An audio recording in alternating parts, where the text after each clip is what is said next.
think Envy can be pretty good.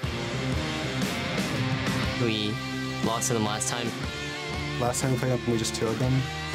Light break now, and Sneaky is caught. The miasma is down, and he is gone. Nizki grabbing the kill credit on that one as Cloud9 tries to turn the fight around. There's a lot of stuff that went down that week that we're not really proud of. Sometimes they play good, sometimes they play bad. Our rate of improvement has skyrocketed. And I just want us to be able to play really clean games on stage. And I just want revenge.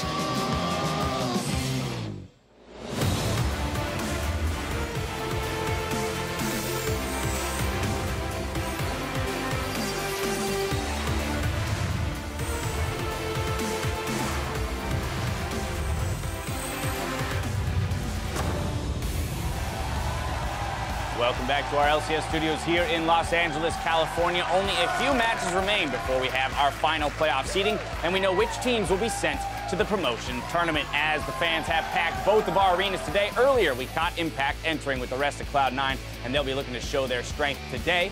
Of course, MikeYeung made his way into the arena earlier. He's facing off against TSM, who are aiming to grab that second playoff bye, while Team Envy will be looking to show Cloud9 that they cannot be ignored coming into the postseason, looking for a little redemption after their loss last evening. Now, hello everyone, I'm James Dash Patterson, and if you want to be my lover, you got to get with my analysts, Mark Zimmerman and Aiden Zyrene Moon. Gentlemen, how we doing today? Pretty good. Pretty good, yeah. Which Spice Girl are you, James? I'm Sporty Spice. You run around. That's a given. I want to be posh. You want to be Posh Spice? No, I want to be posh, dude. What are you talking about? Already. Uh-oh. Mine. All right, well, at the end of the day, maybe I'll award one of you Posh Spice, nice. all right, depending on how well you do on the analyst desk. Now, normally, we don't like to draw attention to ourselves, but when an artist draws us, it's hard to ignore. So a huge thank you to Ali Hassanain for helping us with our schedule for the day. If you're tuning in on NALCS1, your day starts with Riv and Jat, bringing you Phoenix1 versus TSM, followed by Echo Fox and Immortals casted by Freak and Kobe. Over on NALCS2, Captain Flowers and Azale are all smiles on Team Envy versus Cloud9, with Pastry and Zyrene ushering us into a match between FlyQuest and Team Liquid later in the day. Once again, a very special thank you to Ali. Follow him on Instagram and take a look at all of his amazing sketches. It's honestly phenomenal work. And as much fun as it is to marvel at those drawings, let's go ahead and pull up our standings to see what teams are fighting for coming into the day. Last night, Immortals locked a playoff bye, and TSM will be looking to do the same today, where Team Envy are locked into 6th place as our final playoff team. And they looked like they were in a bit of a rough spot after their loss to Immortals, because it looks like they are clearly the 16. Just they got destroyed in that match. One of the more crushing victories we've seen so far this split. Yeah, less than 52 minutes of overall game time, giving an average game time of 26 minutes per game. That's ridiculous. That's a crushing defeat there. And so Immortals can go into the playoffs saying, you know, that feels really good. But Immortals have been in this spot before as an organization. They've had playoff byes 2 splits in a row back in 2016, and then they didn't make a final. Right. It's very strange because, especially when you're looking at this split, it's very conceivable for them to lose in the semifinals, just how close the playoffs are overall. So this is a situation where they could repeat history a little bit, but I wouldn't feel fair holding up quite to the same standard that we saw in 2016. Right, the run over the course of the split, not quite as dominant as those past iterations, but even still, sitting with a first round bye, the expectation is still that this is a top tier team that should be able to exceed, or rather excel throughout the playoffs. And they've been, you know, kind of touted as that top team all split long. Immortals haven't really ever fallen out of that first place week after week, but people still aren't regarding them as the #1 team in North America because they have to win in the playoffs. They have to win the finals, and that's when people will finally give Immortals the recognition that they've been kind of moving towards. It's just hard to get that recognition when teams like TSM haven't lost yet. The pedigree. Yeah, they're in the finals every single split. CLG and C9, the only other teams who ever won a championship as well. So it's very hard to kind of put yourself in that category till you do that. Right, and even beyond that, right, outside of Immortals and TSM who are currently fighting for those buys, just our entire top 6 teams are relatively close together. There's a lot of competition between these playoff teams. So I want to look at CLG versus Dignitas. Again, another game that happened last night. CLG getting the victory in 2-1 fashion. But it broke down in a very interesting way, the series did, in that we had a dominant game out of either team and then a slightly closer third game to decide the match overall. It was a strange one just because the game one had that Nasus pick. Yeah. It didn't really feel like they lost because of the Nasus. Their 4-man group kind of just got engaged on wall. The Nasus was finally starting to hit that kind of unstoppable break The Shen point. was really good up against it. I mean, Like, Darshan well, that was the played thing is, like crazy. Darshan's plays was what kind of kept the team in the game, even though the Nasus was kind of getting off the ground a little bit.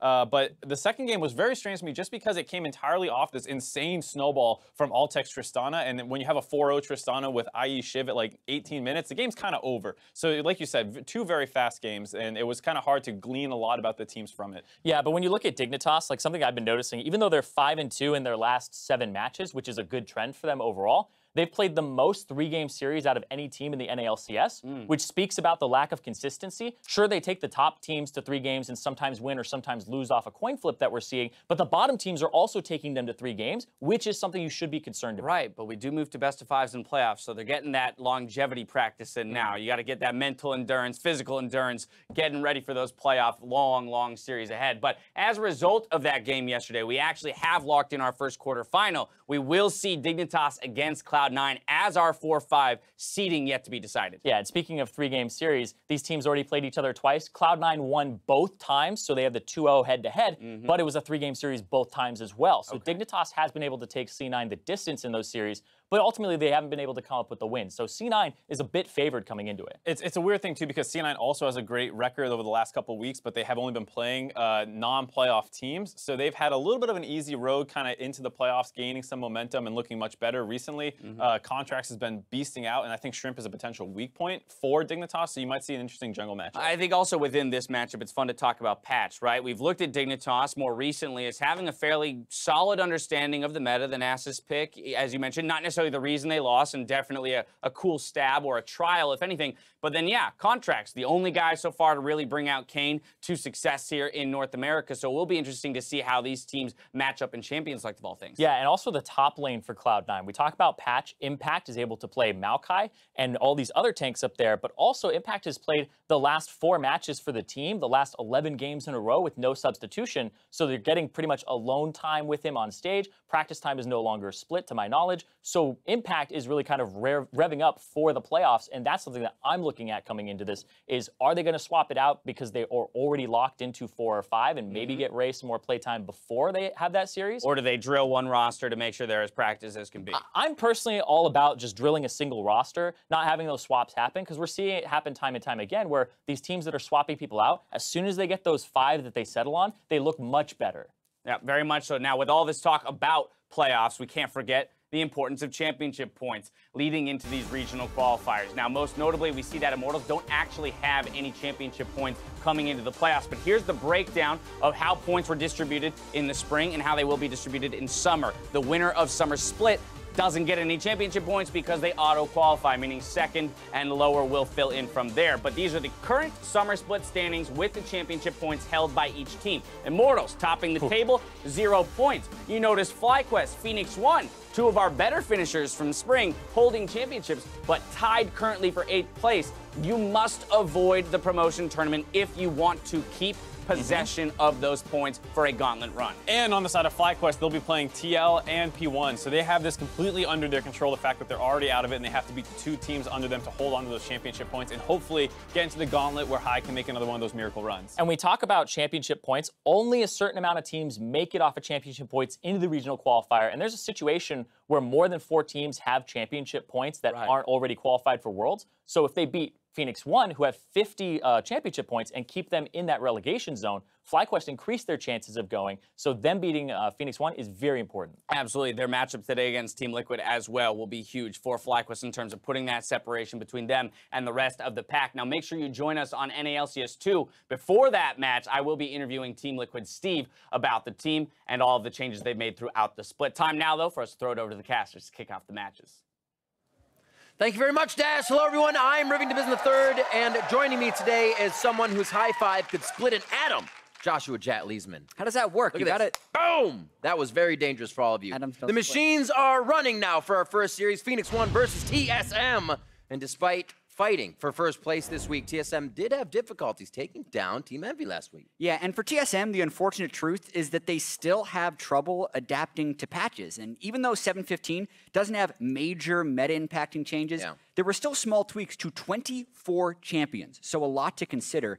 And in a week here where they need to win out to grab the #1 seed, tripping up on a meta shift could cost them in the postseason as far as buys are concerned. Got them before. Phoenix1 are not coming into this match just to play spoiler. They still have the championship points on the line here in week 9. Yeah, we just saw the analyst desk talking about it, and even if this split hasn't worked for Phoenix1, as long as they finish top 8, which avoids the promotion tournament, they still have a chance of making the regional qualifiers and ultimately qualifying for Worlds. And the regional qualifier is over a month away, which would give Phoenix1 plenty of time to work on their issues in the back half of this year.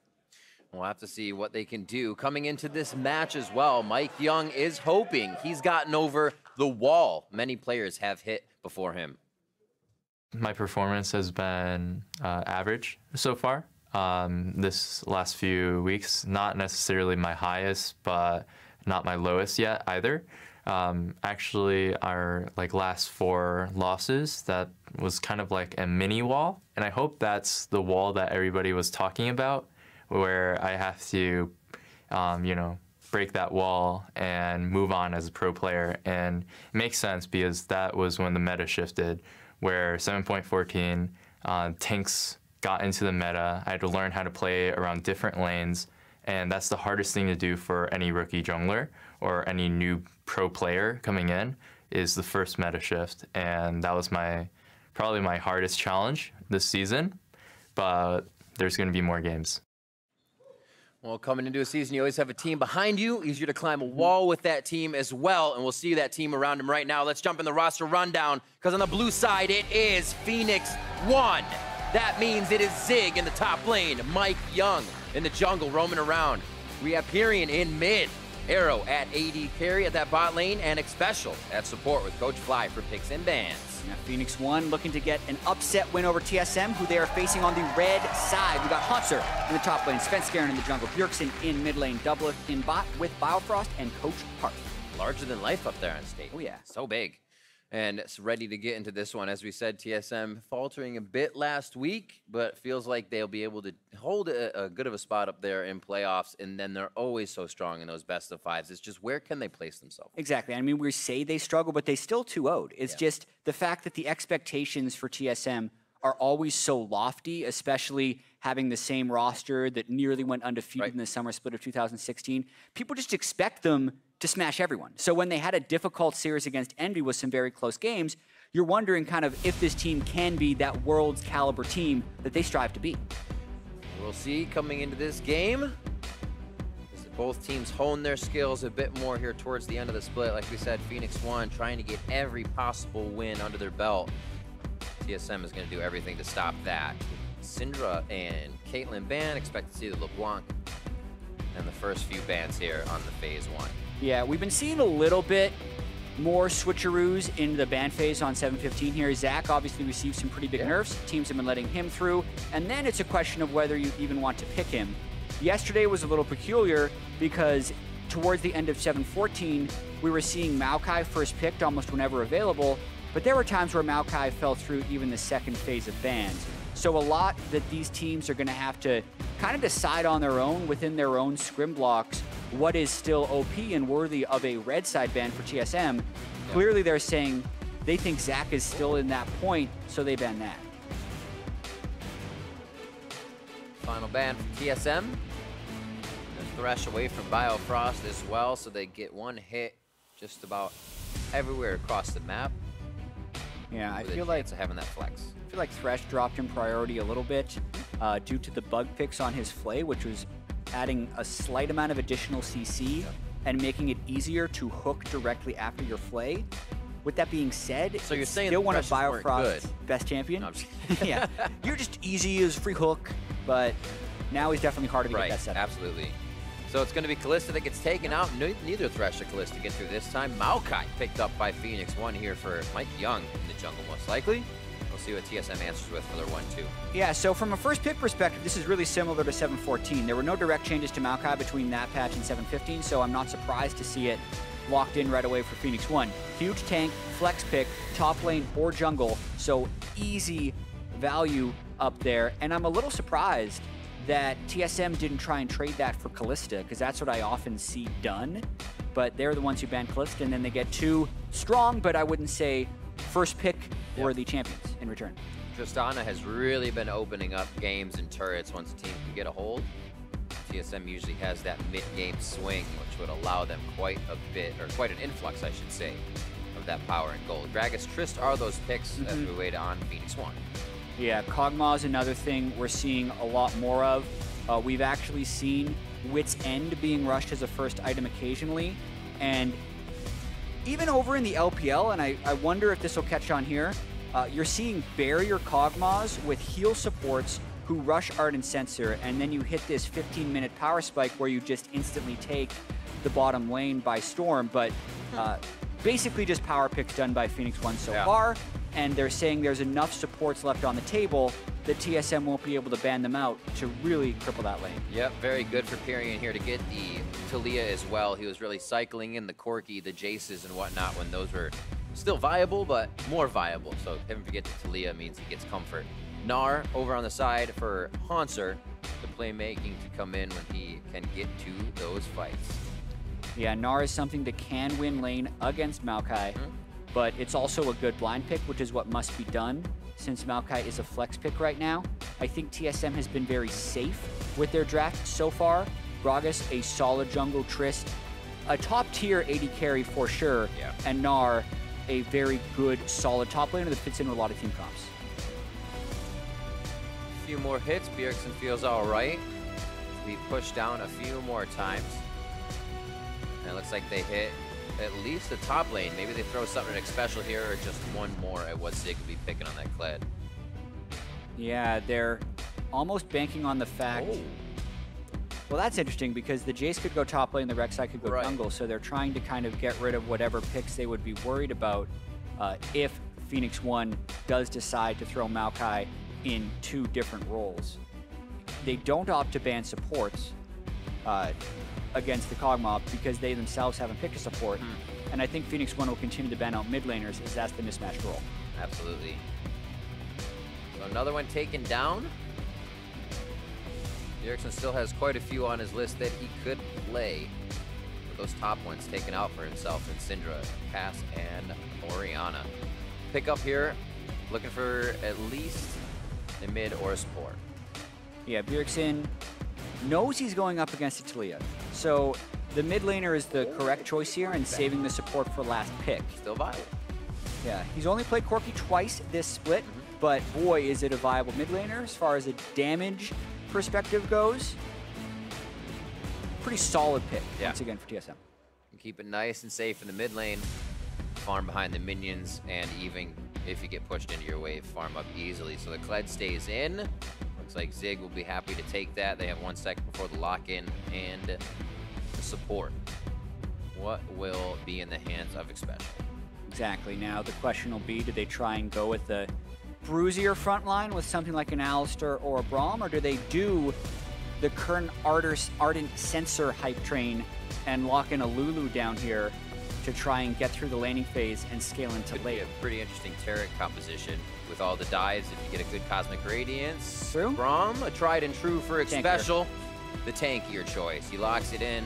He'll be able to block a few of these incoming rockets. Yeah, I like this hover from Biofrost as well, though. Janna, I think one of the most underrated pro supports on the patch. Solo Q knows all about Ardent Sensor Janna.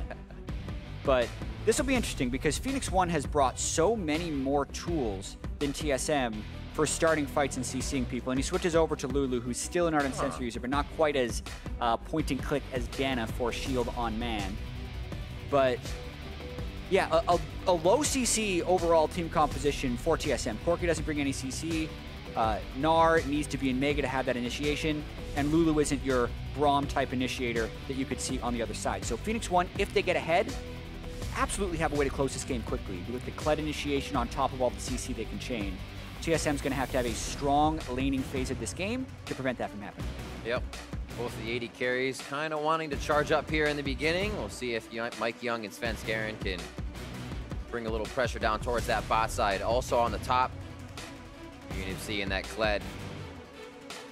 See if they can get the pressure up there with Hauntzer's Gnar as well. We're loading on to the Rift. TSM looking to keep themselves here at the top of the charts, but Phoenix1 is looking to keep those championship points. Both want this win. Who wants it more? The coaches head off to the back as the players are left to their own device here. Mechanics and the knowledge here coming into play. Hashtag P1 win, hashtag TSM win as we load on to the Rift. Yeah, one more time going over those team compositions. A lot of comfort picks coming through for Phoenix1. Pirean's Taliyah has been his best champion year-round. Ziggs Kled has been what he is known for. But Doublelift has also picked Tristana as his go-to AD this split. He's got that pick. Got Ramus in the crowd. Many Teamos and many fans ready to see TSM and P1 duke it out on the Rift. Oh, butterfly Kog'Maw flying around. TSM fans out in force. And even though this may seem like a freebie game, you have a 12-4 team against a 4-12 team. Phoenix1 always plays TSM tough. And Phoenix1 also has a ton to play for. TSM is playing to secure a playoff bye. They do that with a win. They secure first with 2 wins this weekend. If they win this one and then beat COG on Sunday. Phoenix1 needs to finish 8 or above. 9th or 10th means they lose their championship points and head to the promotion tournament. 7th or 8th means they keep their championship points and head on to the regional qualifier, which will happen after the summer finals and still have that chance at Worlds. Get that extra pressure, see if they can really get MikeYeung formulated into the team for that situation. He came out so explosive, and it did put that light at the end of the tunnel for P1 here, but they are also going to have to work for it all the same. Yeah, and we got to hear MikeYeung talk about the meta shift and how he was a very good jungler before the meta shift when he was playing all his comfort, and then he had to adapt his play style to playing Maokai, Sejuani, the tanks that are big right now, and that is really what defines the veteran pro junglers from the new guys. Svenskeren's been through it all at this point. He's played both versions. MikeYeung still needs to prove he can have that same level of impact on things like Maokai. He's off with a pretty nice leash. We'll track that. Junglers are going to be on opposite sides once they round out their jungle paths. And we'll begin the laning phase as well. Yeah, so I'm actually a little interested that neither of these guys started Raptors because that is the most efficient route, especially Maokai. Since he had the pull from the Braum and the Kog'Maw, I still don't like that optimization by the Maokai. You can stack 3 saplings in your Raptor Brush, throw a 4th as your first 3 explode, kill 5 of the small Raptors, and then go and take red. It's the super leash. You can do it with Maokai, but the bot lane gives just as much investment. He's now not going to be able to hit level 4 as fast, and I feel like it's just a less efficient route. And it seems like that would be just kind of something that works. It's not something you wouldn't do if you haven't before, right? This is only his 2nd play, but it's just saplings to Raptors, then red. So it seems like it would be pretty easy to do in the beginning. Choice for him, though, maybe he just feels comfortable starting on that red. He is going to be towards the top side scuttle now. Yeah, there are reasons that even if the other one's more efficient, you would go for the buff start.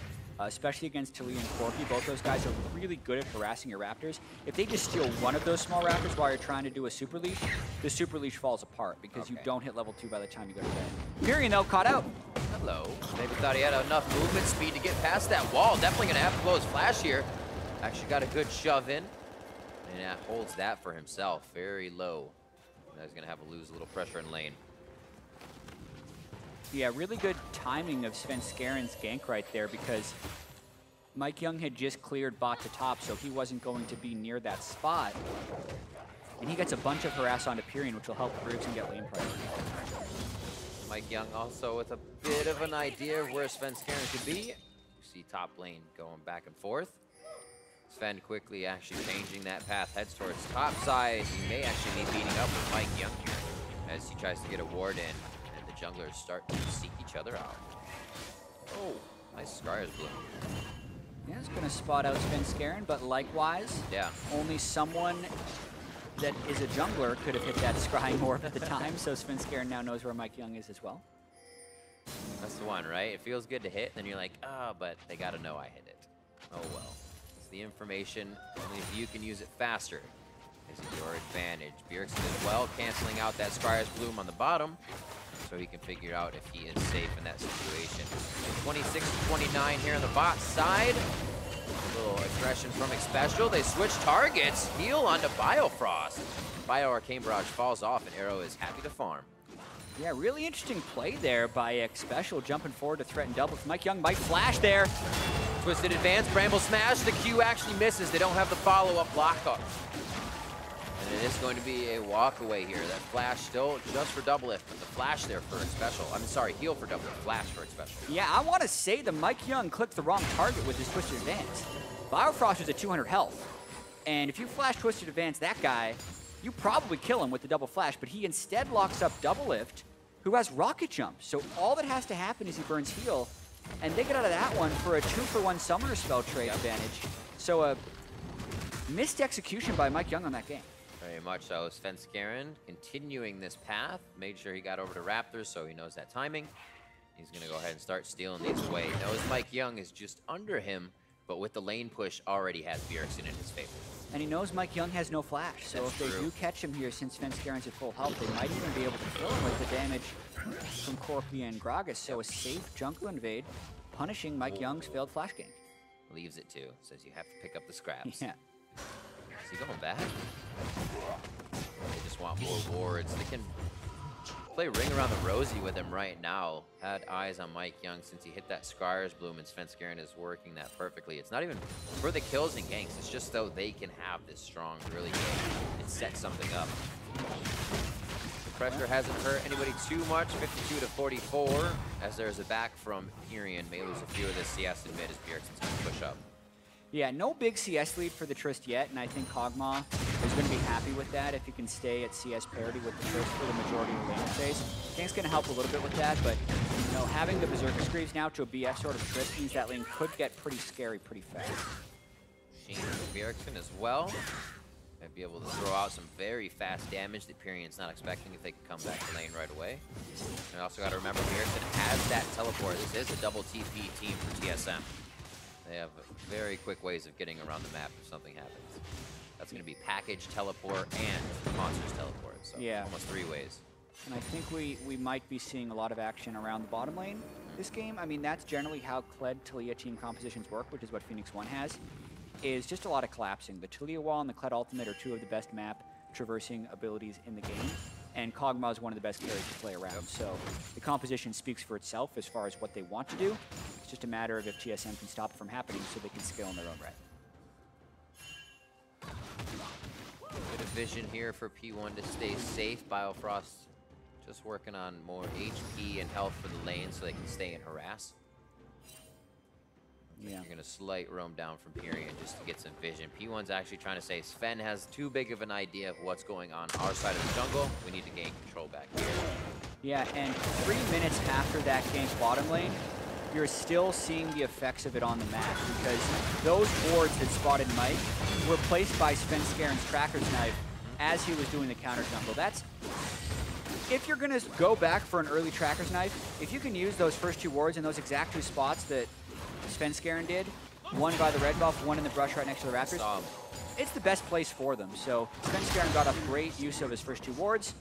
They spotted MikeYeung even 3 minutes later. They still know where he's going to be, and now they finally spot him. Really, we got to code brush to see how much it's entered and see which of the brushes entered the most in the early game. Obviously, that one in front of red, or you would say behind if you're on the opposing team, is the place to put the pink ward or first early ward. Svenskeren coming down. All the wards let him know he'll be there before MikeYeung, but the TPs are here too. Pirean with a nice cutoff. Doublelift over the wall. Bjergsen now with Svenskeren in a bad spot as Hauntzer comes in. Nature's Grasp is coming in slow, but not quick enough for Pirean. He goes down. They lose Svenskeren in the 1-for-1. And who is next? As everybody was very timid about entering that fight. Yeah, 5v5 in the bot lane, 8 minutes in. That's just what we talked about, how that is what Phoenix1's composition wants to do. And I think that Phoenix1 should actually be pretty happy about the outcomes because they got both teleports out from TSM. TSM knew it was coming. They pinged the Maokai on the bottom side of the jungle, and then it's still just a 1-for-1, and the kill goes over to Kog'Maw. So I think that's a win for Phoenix1. Yeah, fantastic wall. Didn't really allow TSM to do too much off of it. We'll see it again in a second here. Xpecial hatching that ward. Almost going to have another ward in a second. Here it is. Yeah, so TSM gets stunned there on Biofrost. He gets pretty low and isn't level 6 yet, which means he has to stay out of the fight. Doublelift then hops over the wall, and it's a temporary 2v4 while Hauntzer's teleport completes. TSM does pick up first blood thanks to the package doing a bunch of damage to Taliyah, but aside from that, pretty much a wash of a fight. Ooh, summoner heal just used by Doublelift. Yeah, pretty little aggressive trade there. Keeps himself alive. Looks like Xpecial went under the turret for a few shots with the amount of damage he's taken here. Arrow flash forward as well for that situation, so quite a bit of action in the bot lane in the replay. Yeah, Biofrost had gone back to base as well as he snuck into the jungle to place some wards, so they had a window to try and go after Doublelift. But check out the ward coverage they have now. Yeah. So that not only was that the 2 Tracker's Knife wards by Svenskeren, it was 2 of the Sightstone wards from Biofrost. They want control, and they want to know when those bottom lane ganks are going to happen. Like the action has stopped just yet. You said the fights would be bot lane. The fuse was lit, and it is still going for both P1 and TSM. It was the fight with the teleport that has extended now into this Mountain Drake. And the rest of P1 is here. The cooldown enough for Nature's Grasp to come back up, reused, as the cats dive forward. Yeah, Mountain Drake doesn't do very much damage, so Svenskeren's still pretty healthy. Pirean's in a bad spot. Oh, very bad spot. I think he realizes that himself. Comes up, goes back down as the second kill in the game for TSM. And now they're trying to decide, can MikeYeung get in there for a smite? Not worth it, as the wards for TSM were placed too far ahead of time to get this dragon. Yeah, slow and steady wins it there for TSM, understanding the differences between the Drakes. If that was a Cloud Drake, it attacks 4 times as fast as the Mountain Drake, so Svenskeren wouldn't have been able to be at full health and jump out of that. We're going to watch what happened during that replay where they tried to kill Doublelift right here. Xpecial moves forward. They really wanted to get the stun, so they flashed forward, but just it expired right before. If that stun procs, Doublelift is dead. And here is the dragon fight as it just kept going. Yeah, Maokai ultimate, Svenskeren says, I want no part of this. Knows he can hop over the wall, but then Phoenix1 can't really commit, and Pirean gets stuck between TSM. Nice job by Sven to get her on the back. Say, I can get out of this situation if I want. If I get into the situation, my team is there. So a win-win on both sides. You see TSM come out on top there. A little bit of gold ahead and that Mountain Drake to start things, especially with the Tristana here. MikeYeung cleaning up the jungle, 65 to 59, as the jungler is staying at a pretty good clip. Sven has been able to get his hands into these fights a little bit more. Yeah, and even though we've been focused so much on the bottom lane, we need to look a little bit at the top lane because Hauntzer's opened up an 800 gold advantage over Zig. Gnar can be quite the lane bully as well, looking to dismount him here before turning mini and pressuring the turret. The wallop, one more, hits him with Glacier. Now it's time. Perfect transformation timing, actually. Just when he'd want to disengage. Now he's going to start harassing the turret. Dodge there. They call Sven up. That's going to be Bjergsen as well. He's slowly roaming without package, but they'll be fine. He has blue buff to keep this fight continuous. Bjergsen's actually going to still come down towards that second tier. They're going to have quite a bit of damage. Explosive cast back, flashes. He's going to get it and feel safe to stay. That's when Bjergsen arrives. He has to ult out of the situation. Zig is safe, but Pirean is not. Number 3 for Pirean coming up, and that's number 1 for Doublelift. Pirean is just not having a good Taliyah game here. Gets caught in wards while trying to set up a play, and that's the opposite of what Phoenix1 wanted. Oh, straight onto Biofrost. They know the summoners have been used over and over in this bot lane, but with 3 strong, they have the catch potential. Hauntzer with the TP down, just gnarring out. All right, Zig can TP in here as well to make it a numbers advantage for P1, but Hauntzer has ult soon. No, it doesn't. No, locks it in, just throws in, was looking for a straight wallop off the hop. Hauntzer goes down, MikeYeung, quick pick to the face. Now they're onto it, or Doublelift, I'm sorry, Xpecial there to lock him down. And that is a 2-kill coming in for P1, and they had just dropped Biofrost.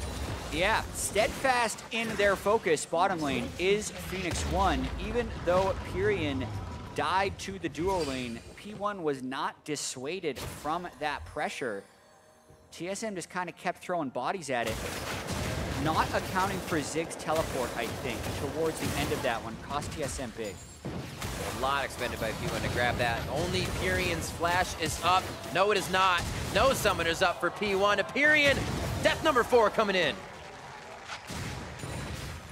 Yeah, this is quickly becoming a nightmare for Pirean. His team doing work in the bottom lane. Everyone else deathless.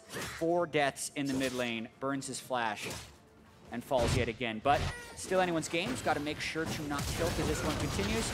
Biofrost flash is late. There were just too many people under the turret right there. Shouldn't have been in that spot. The turret should have been given up, but I imagine it was a team call to try and defend because Hauntzer said he could TP and was mega. But with no Gnar ultimate, Hauntzer really doesn't have many places to go. Thought Bjergsen was going to come in. I mean, he must have thought he had all. Otherwise, you do not flash in a point-blank range of the opponent like that. Like, that's right, I just soloed Zig. Oh, by the way, I used the top lane to harass. Big mistake there by Hauntzer with the flash forward to the death. 15 minutes in, Pirean. Teammates on his back. Arrow, though, 2-0-2, doing exactly what he needs to do if Pirean isn't one that is able to provide this damage. The Kog'Maw just may be able to. Bjergsen with the package, possible plays to be made. His teleport is still up. Hauntzer will take back to that top side as TSM starts to spread thin and try and push the lanes on P1. Yeah, they do have that turret advantage. They've taken the bot lane thanks to the help of Tristana, and they've taken the top lane because Hauntzer's got a big lead over Zig. If they take the Rift Herald here, they're going to shoot at mid lane and then try and take control of the map that way. So even if there's been a few missteps by TSM, they still have the game in control, so to speak, and a plan to go forward.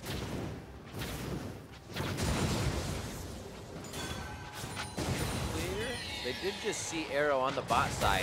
They're going to be able to take this without the Herald used. Now they get to use it on a second tier turret whenever they want. That is absolutely huge. Yeah, I actually think it's going to be hard to get good use out of the Rift Herald now. That does, that you do make a good point. Yeah, you got to place it deeper in enemy territory. Although, my favorite use of Rift Herald is when a team uses it as a Drake is coming. Because it's harder for the opponent to defend against it if you're sending everyone to Drake. So now Zig without teleport. If that turret wants to stay alive, Zig's got to be there. But TSM can now send 5 people to Drake. A gigantic banner of command at the moment. Yes. True? That's exactly what it is, Rip. So yeah, Zig will definitely have to respect that call. TSM now heading down towards Dragon, 5 strong. Remember, Zig's teleport is down from the previous engage. If they wait too long, then Zig's going to make it here. Yeah. Zig's already in alt range. Hang onto the turret. He did enough damage that it wouldn't really matter if Rift Herald got to the turret. Infernal goes over to TSM as Nature's Grasp kind of disengages a fight if it were to happen. And kind of just minions lost the top side. Very well played by TSM to run P1 thin there. Yeah, they also got the majority of the turret that Zig abandoned. So overall, a successful map play by TSM right there. Essentially turning a Rift Herald into an Infernal Drake, rather than using Rift Herald to take a turret. I think you're seeing in these engages too, is P1's kind of hesitant to say, can we go in, can we not? The Nature's Grasps aren't absolutely terrifying. It's not a terrifying spell in itself, but it seems to keep being an afterthought here from P1. This is the second Maokai play for MikeYeung, so they're not instantly like snap engaging to say, hey, if they go for the dragon, let's take it then. If this turret's gonna go down, let's take it then. Yeah, Nature's Grasp is so slow that it mainly needs to be used as a zoning ultimate, or cast at an angle so that the enemy team has to give something up versus get hit by it. But good point. When used as an initiation from head on, it's almost never going to be effective. So too many of those types of uses for MikeYeung, and since Phoenix1 has that map pressure, they haven't been able to set up the angles for the good ultimates. A lot of that turret goals has also gone into items for Doublelift here. Svenskeren's Knight's Vow already purchased. I believe that's on Doublelift. It could be on Bjergsen. I haven't seen the connection just yet, but you see a Glacial Shroud for MikeYeung as they're still piecing these things together. Just pieces really for P1. As TSM controls the map and denies these outer turrets. Such a big influx of gold early in the game. P1 regaining control of their jungle here, doing it with power in numbers. Xpecial goes back instantly polymorph to shut down the Glacial Fissure. He actually never gets it off. which allows TSM to continue the fight. Beautiful job by P1, turning and focusing. A priority on Svenskeren. Bjergsen, however, and Doublelift from the backside, firing in is Svenskeren. I'm sorry, Hauntzer is the meat wall going in, and they're able to take this one down. 3 for 1 overall as TSM just kind of backs out of that fight to return with more damage. Yeah, Arrow not at that super shred point on Kog'Maw yet, so it doesn't matter that TSM opens up in a tanks in front team fight. And this time, Hauntzer did have ultimate when he flashed for Gnar, and it makes a huge difference at the end of the fight. Very quickly played. P1 still making these fights look pretty good. If they could get to that back line, I feel like it'd be a much different story, obviously. But this choke point, not good for them. control of Fog of War right there, blowing in the support right to stop, and getting rid of that unbreakable shield is a really big difference at the start of these fights. So Hauntzer threatens from the backside at the start of this fight, slows Arrow's approach, hits Gnar, flashes, gets 2, and that ends up setting up the kill on the 3rd while still burning the Kog'Maw's summoner spell. So patience there by Hauntzer pays off. Well, so hard to actually get on this team that I think about it. Biofrost is so fast. Doublelift jumps away. Bjergsen can jump away. They all reposition themselves on their own. And you have to pick and choose a target. Bjergsen repositioning now face to face with Zig. Hauntzer with the boomerang slow. Yeah. It looks like they have the last few shots. Nice Taliyah wall here. Hauntzer says, I can hop that. That's not tall enough. It looks like Pirean actually puts himself in the grave as well. A double kill for Hauntzer and Bjergsen as the team comes down. Now they have MikeYeung in a real sore position. He gets grounded up, but it looks like he's got enough health to live for a little bit longer. Too many members of TSM means one more kill on the board. No choice at the end there for MikeYeung but to try and run away with his ultimate. A big 2v2 win by TSM comes through in the bottom lane. Zig holds his flash that entire time instead of just fully disengaging, allowing TSM to kind of chase through and pick up a double kill. Still finding fights around that 0-5 Taliyah is beneficial for TSM. Now they jump to Baron. Crazy stuff. TSM just taking control of this game right now. Xpecial, the rest of the team is going to give a few love taps here as they get in. Zig calling in the cavalry as they rush forward. Xpecial trying to get all the lockdown he can on different targets, and they do drop Svenskeren. That's beautiful for the Baron, but that's going to be Arrow going down. A Cathian surprise, not able to return too much damage here as Pirean now stands tall by himself. They got MikeYeung just on his heels. Yeah, Phoenix1 had to sacrifice 3 people there to prevent the Baron from going over. They did kill the smite from TSM, so TSM's not going to start it right away. That's just choosing between bad and bad for Phoenix1. They don't want to do this one. We're going to watch this fight one more time down bottom. Bjergsen cuts off Zig with the package. Zig does his best to run away, but right there, you expect a flash. Doesn't flash. Thinks he's going to be safe, but Hauntzer gets the double leap. And then Pirean is just hit by a frozen Mallet Gnar. MikeYeung was coming down to help out as well, but the team's so far behind, the rest of TSM chasing down. Just the entry into that fight for P1 as well. That's terrifying. They were all at least 1,000 range from each other. If they were to get there, they probably would have continued to fall one by one. TSM is just causing chaos for P1 in this game. It's almost like they obviously have no choice but to continue to move like this. It's all reactive. As TSM moving very fast. That's a Baron. It's going to move even faster now here. TSM 22 minutes in, 13-6. Yep, 10,000 gold. They really broke this game wide open. Mountain Drake's going to be up in 15 seconds. That'll accelerate their turret killing. During this Baron buff, I think they're going to go and pull that one off.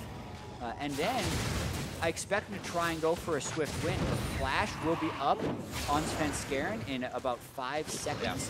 That can be their initiation tool, and they might win on this Baron if they play their cards right. Doublelift. I was going to say slowly walking down. Now Bjergsen feels fine on the front line with his blue buff and missiles locked up. And that dragon is picked up. Should be 3 now to the side of TSM. 2 Mountains Infernal. Cloud is next here. And actually, yeah, we should have at least 2 more before the Rift Herald, depending on how fast they're taken. P1 looking to activate him immediately. They're trying. That looked pretty great. They're down 10,000 gold. They probably shouldn't be out this far. Might get one on a Hauntzer. Oh! Okay, flash out. Knew that was that's going down, actually, they don't want to give anything up because there is a lot of gold to be grabbed in those outer turrets. Fast moves can be made with this amount of damage from Arrow and the rest of the team if they can get on a few. The problem is TSM is always on a few more turrets first, and now they're on the inhibitors. Exactly. No flash ult on Hauntzer is going to help P1 up with this defense a little bit, but Holy. it's double Mountain Drake, Trist Corki with Trinity Force. Those turrets go down very fast. Incredibly fast. Arrow with the 4 kills on the team, 2 to MikeYeung, so it could have power coming from him if there's protection, but it's not a shield comp. It's kind of a standard front shield comp. That makes it much harder to protect the AD carry or even your jungler. MikeYeung goes down first, is one of the tankiest. To the front line goes Doublelift, and then to the back as he says, "King me," and it's going to be a 15-6 score line. TSM starts on the inhibitors as minions push down the mid lane. Desperation fight there for Phoenix1. Can't burst through the Lulu shields. TSM still pushing. Hauntzer keeps himself alive. The Lulu shield comes through. A Cathian surprise. You're going to have to turn away from that. It definitely would have taken him down. But TSM has lost maybe a little bit more than they want. They're going slowly for the inhibs now. They're going to be back to rinse and repeat shortly. Yeah, 2 inhibs down. Still about a minute and a half left on Baron. Ardent Sense completed on Lulu. That's going to power him up. I mean, MikeYeung saw it was a 4v5. Figured he'd try. But they just don't have follow-up or damage. Pirean can't get through the tanks, and neither can the Kog'Maw. So even if you flash for initiation on a carry, no one's going to be able to follow up. Tough situation for MikeYeung to be in. TSM then just kind of hits whatever's in front, does much more damage than P1 at this point, and take even more control of this game. Watch this one, though. Arrow, ooh, 528. Oh! Lots of oohs, ahs, and oh my god, TSM is just not stopping this game. Bjergsen coming in for the double kill, one behind him with Hauntzer as they're looking to kill Xpecial. His shield is the only thing keeping him alive right now. As you see the HP drop extremely fast as the hits start coming in. TSM pretty much owns the base here at P1. Hauntzer just missing there, sun was in his eyes. As they go for Zig, he's gonna put up a final fight here in front of the turrets as the team brings in the minions. I mean, just because Lulu normally empowers the Trist auto attack doesn't mean Ardent Sensor Gnar mini isn't scary. TSM looking to end. Scar running off, he's taking the long way home on this one. TSM looking to pad the KDA a little bit. Hauntzer and Bjergsen on the front line. The Nexus is finally open, and they're allowing the super minions to focus on that. See the back line getting a few shots from Hauntzer and Biofrost. The team takes down the Nexus, and TSM able to take down P1. Yeah, now 1 game win away from securing that playoff bye that they have been shooting for all split. They want #1, which would require them to also beat CLG or have Immortals lose, but that's the type of start that they want to have against Phoenix1. The match record's coming in 4-12 on Phoenix1, 12-4 on TSM. Yep. If you're TSM, you want the lopsided game that they just had. 27 minutes, clean win. Right, this isn't one of those, we're going all the way to 3 just cause, lose first, go to 2. TSM needs to start early, and they pretty much did. Remember, in the early part of this game, we had some extended plays on the bot side, 13-30 in, P1 with that extended stay, a 3-for-1 bot exchange that they had. We'll have that replay up on your screen in just a second. And this was looking pretty good for P1. Yeah, this is when the game was still close, and this was a TSM misstep right here. Biofrost shouldn't have been there. They should have conceded that turret because Phoenix1 was faster on the play. Remember as well, the teleport's still up on Kled, and there's no way Gragas makes it down here, so they're opting into an off-numbered fight, and then Hauntzer thought he had ultimate, flashes in, realized he doesn't have it, and kind of gives up his life. So maybe if that play doesn't even happen, they might be able to hold that play if they use the turret to their advantage, but instead, they end up giving up 3 kills and the turret in that exchange, but it wasn't enough. We saw that extend. That goes over to the Dragon fight, and then the game kind of continues for TSM. Turrets start to drop. They have the Rift Herald used top. That equals another Dragon fight. And then 19 minutes in, as this was actually still a pretty quick game. TSM team fight near the blue in the 3-for-1. It still looked good for P1. Yeah, this one was huge because Phoenix1 didn't have any vision control. So Xpecial dies immediately, basically from Fog of War. And then just watch how Pirean and Arrow can't get any damage out once the Kog'Maw W is off cooldown. This time Hauntzer does have ultimate when he flashes. Look at how effective it can be. Gets 2 people stunned into the wall. and then they can just Trist reset the end of the fight. Hop away before the Kog'Maw blows up on him, and then TSM really took control of the game. And what a composition. I mean, Pirean took the Taliyah very early, so you combine the two, and then TSM said he can take his comfortable champion. We'll take everything that can jump over that wall. You'll never corner us. The only thing that can't make it over is Lulu, and then probably makes it out in Whimsy anyways when the wall starts coming. So that just kind of threw the P1 engage off completely. Yeah, and the 9,000 damage from Taliyah is unacceptable. Right. So we've seen Ryu being subbed in for Pirean, even though he said he wanted to take a break because he's burned out. I wouldn't be too surprised if he's here, that he comes into the game for game 2, because Pirean had a pretty rough one. Yeah, we'll have to see. We are going to be taking a quick break, but when we return, it is going to be game 2 between TSM and Phoenix1. Don't go anywhere. You're watching North American LCS. Maybe the crowd is just too lit today. Oh my god. Don't ever say that again. Bjergsen now with Svenskeren in a bad spot as Hauntzer comes in. Nature's Grasp is coming in slow, but not quick enough for Pirean. No. Alright, let's go. Fresh. Yeah. Oh, okay. Nice. Right, let's get tower here. Yeah. Okay. We're last lower. Last lower, yeah. Braum is still mid. Coming down. Look at Maokai here. As they rush forward, Xpecial trying to get all the lockdown he can on different targets, and they do drop Svenskeren. That's beautiful for the Baron, but that's going to be arrow going down. Lots of oohs, ahs, and oh my god, TSM is just not stopping this game. Bjergsen coming in for the double kill, one behind him with Hauntzer.